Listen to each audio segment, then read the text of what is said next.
Une des erreurs que font le plus souvent les chefs d'entreprise et les responsables d'entreprise que j'ai en formation, c'est de confondre la faute grave et la faute lourde. En fait, bien souvent, ils pensent que la faute lourde, c'est une super faute grave. Alors que pas du tout.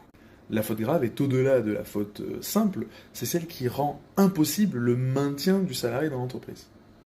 Alors que la faute lourde, quant à elle, elle est caractérisée par la volonté de nuire à l'entreprise. Attends un petit peu, je vais t'expliquer. Par exemple, pour la faute grave, on peut citer l'exemple du vol. En réalité, quand un salarié vole le chef d'entreprise ou vole son entreprise, c'est une faute grave. Pourquoi ? Parce que ça ne permet pas le maintien du salarié dans l'entreprise. On a trop peur qu'il vole.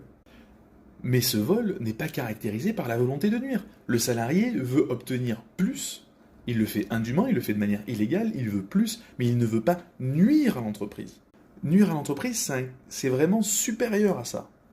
En fait, pour la faute lourde, à titre d'exemple, la jurisprudence a considéré qu'un salarié avait commis une faute lourde parce qu'à l'occasion de son travail, en fait son travail c'était de faire des coffrets, donc des coffrets avec pas mal de choses à l'intérieur, mais pas du tout de nourriture.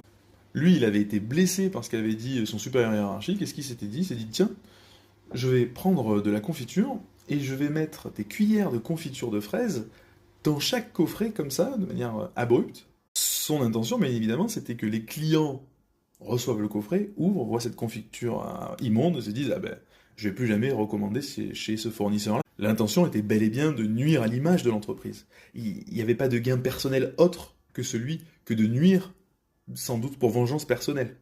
Du coup, il y a bel et bien une différence entre d'un côté la faute grave, de l'autre côté la faute lourde. La faute grave rend impossible le maintien. La faute lourde, elle est caractérisée par une volonté de nuire. Mais finalement, c'est quoi l'incidence ? Enfin, en quoi c'est grave de se tromper de faute ?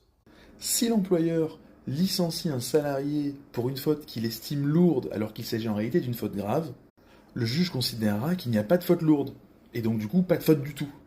Et ce qui va se passer, c'est que le licenciement sera sans cause réelle et sérieuse, et l'employeur va perdre, alors que le salarié avait bel et bien commis une faute. Mais le problème, c'était dans la qualification de la faute, qui, elle, est immuable.